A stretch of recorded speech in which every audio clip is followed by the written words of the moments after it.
अरे हाजिर हो।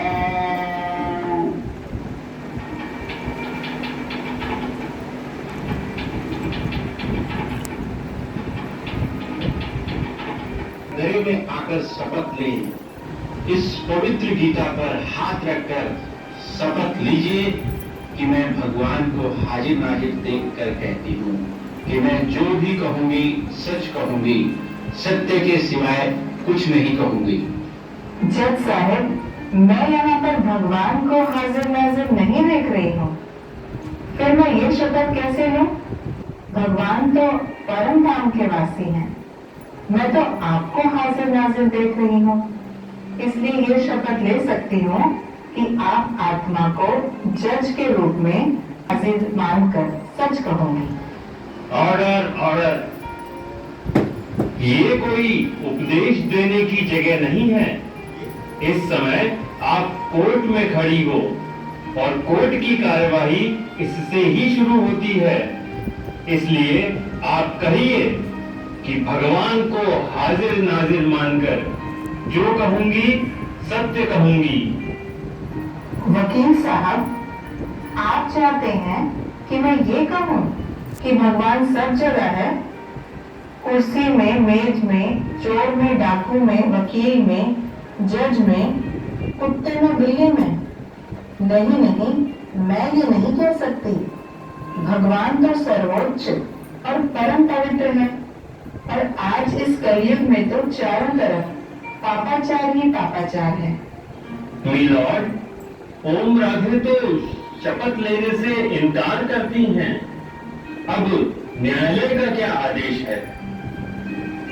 ये कोर्ट है, कोई सत्संग नहीं है। मैं कोई भगवान नहीं हूँ जो आप मेरी कसम उठाएं। भगवान के नाम पर कसम उठाना यह तो कोर्ट का कानून है। जज साहब, मैं कोर्ट की इज्जत करती हूँ, लेकिन जो बात सत्य नहीं है उसे बोलकर मैं शपथ कैसे लूंगी? Order order. मिलॉर्ड, ये तो अदालत को सत्संग समझ रही हैं। ये तो सरासर अदालत की तौहीन है। वकील साहब, जैसे आप अदालत का अपमान नहीं करा सकते, फिर मैं भला भगवान का अपमान कैसे कर सकती हूँ? गीता में स्पष्ट लिखा है कि जब जब धर्म की ग्लानि होती है तब तब मैं अवतरित होता हूँ। फिर बताइए, वो सब जगह कैसे हो सकते हैं? आज तो सबके मन के अंदर काम, क्रोध, लोभ, मोह एवं अहंकार व्याप्त है। ऐसे में परम पवित्र परमात्मा कैसे वास कर सकता है? कुछ भी हो, कोर्ट के नियम का पालन तो करना ही पड़ेगा। जज साहब, मैं किसी भी हालत में झूठी कसम नहीं ले सकती। अभी भी मैं आपको अवसर देता हूँ, कसम उठा लो, जिससे कि अदालत की कार्रवाई आगे बढ़ सके। जज साहब, मैंने अच्छी तरह से सोच समझ कर ही ये निर्णय लिया है। इंस्पेक्टर, इनके हाथ में हथकड़ी डाली जाए।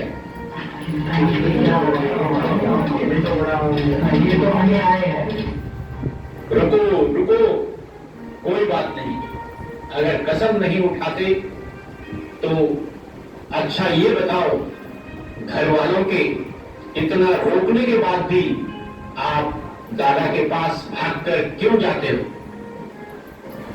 जज साहब, भागवत में लिखा है कि श्री कृष्ण जब मुरली बजाते थे तो गोप गोपियां दौड़ दौड़ कर उनके पास चली जाती थी। उन पर तो मुकदमा हुआ नहीं। इस समय परमात्मा ने स्वयं अवतरित होकर पुनः मातृशक्ति को ज्ञान कलश दिया है तथा मानव को 5 विकारों से मुक्त हो पावन बनने की श्रीमत दी है। मैंने सुना है कि दादा आपकी आंखों में सुरमा डालते हैं, क्या ये सच है? जज साहब, ज्ञान को अंजन भी कहा जाता है। परमपिता परमात्मा ने हमें ज्ञान का अंजन दिया है। जरा ये तो बताइए कि दादाजी के कितने बच्चे हैं? जज साहब, हम दादाजी के लौकिक शरीर को नहीं, बल्कि उनके तन में अवतरित परमपिता परमात्मा को देखते हैं। ये सारे संसार की मनुष्य आत्माएं उनके ही बच्चे हैं। अच्छा अच्छा, आप ये बताइए कि ओम मंडली में ऐसा क्या सिखाया जाता है जिसको सुनकर मनुष्य घर बार तक छोड़ने को सोचने लगता है? वकील साहब, सबसे पहले वहाँ ओम की ध्वनि होती है, फिर सभी अपने आत्मिक स्वरूप में स्थित होने का अभ्यास करते हैं। स्वयं को इस तन रूपी मंदिर में विराजमान ज्योति स्वरूप आत्मा समझ परम ज्योति शिव को याद करते हैं। उसके पश्चात सभी परमात्मा के स्नेह के सुंदर गीत गाते हैं, जिससे मनुष्य को पवित्र एवं चरित्रवान बनने की प्रेरणा मिलती है। यहाँ घर बार छोड़ने की बात नहीं, बल्कि 5 विकारों को छोड़ने की शिक्षा दी जाती है। हम कोई निवृत्ति मार्ग के सन्यासी नहीं, बल्कि प्रवृत्ति मार्ग से हैं। मीलॉर्ड, ओम राधे ने तो फिर उपदेश देना शुरू कर दिया, जबकि अदालत ने तो सिर्फ यह जानना चाहा कि क्या इनकी शिक्षाओं से मनुष्य वैरागी हो जाता है। ओम राधे, जो प्रश्न पूछा जाता है केवल उसका ही जवाब दो। जज साहब, इन्होंने यही तो पूछा था कि क्या शिक्षा दी जाती है, परंतु ऐसी कल्याण की बातें वकील साहब सुनना ही नहीं चाहते। जो बातें मैंने कही, क्या उनको सुनकर आपको लगता है कि लोग घर बार छोड़ देंगे? भाई, कह तो ठीक रही है, बुद्धिमान लगती है। ये कोर्ट है, ज्यादा नहीं बोलो। तो जो लोग ओम मंडली में रहते हैं, क्या वो आसमान से उतरे हैं? वकील साहब, ये प्रश्न आप उन्हीं लोगों से पूछिए, उन्हें घर में क्या परेशानी थी। ओम राधे, ये प्रश्न मैं आपसे पूछ रहा हूँ।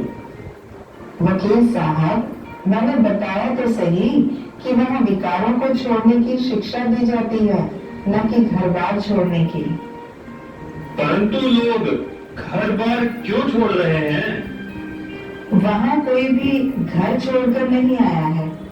कुछ तो दादा के ही घर के सदस्य हैं और कुछ कन्याएं छात्रावास में अपने माता पिता की स्वीकृति से आई हैं। कुछ माताएं हैं जिन्हें उनके घर में बहुत प्रताड़ित किया जाता था।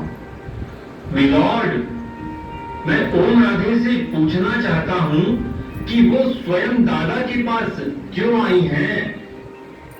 जज साहब, ऐसा कौन होगा जिसको अपना घर प्यारा ना हो? पशु पक्षी सभी को अपना घर प्यारा लगता है, बशर्ते कि उन्हें वहाँ सुख पूर्वक रहने दिया जाए। मिलॉर्ड, अभी भी हमारे प्रश्न का ठीक से उत्तर नहीं मिल रहा है।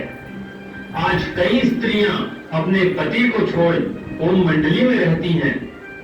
ऐसी कई नारियां थीं जो घर से बाहर नहीं निकलती थीं, पति को परमेश्वर मानती थीं।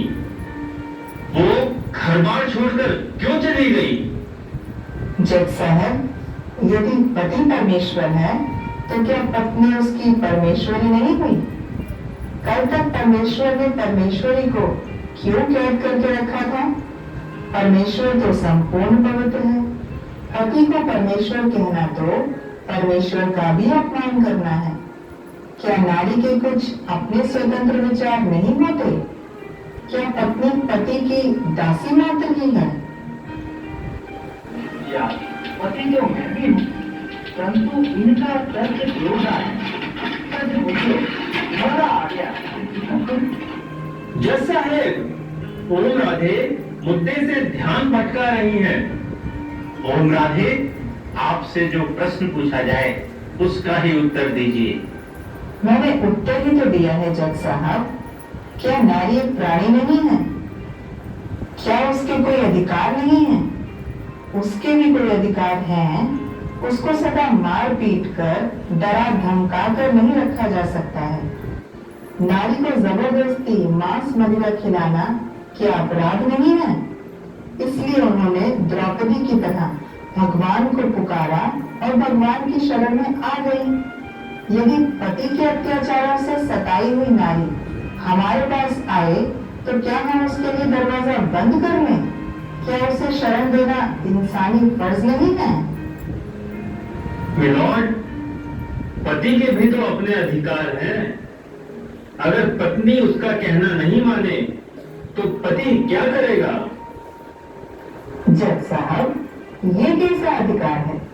गीता में भगवान ने कहा है कि काम महाशत्रु है। ये तो पश्चिमी सभ्यता की नकल है। भारतीय सभ्यता में तो ब्रह्मचर्य जीवन को सर्वश्रेष्ठ माना गया है। योर ऑनर, यहाँ हम कानून की बात कर रहे हैं, शास्त्रों की नहीं। जज साहब, क्या आज की दुनिया में अपराध और अधिकार का भी भेद मिट गया है? क्या हम ये भी भूल गए हैं कि हम भगवान की संतान हैं? हम ये पतित काम नहीं कर सकते।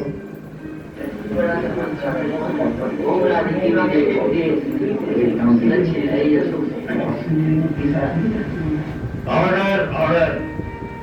तमाम गवाहों और बयानातों से ये सिद्ध होता है कि समाज में स्त्री पुरुष दोनों एक दूसरे के पूरक हैं। केवल पुरुष ही नहीं बल्कि स्त्री के अधिकारों का भी उतना ही सम्मान होना चाहिए।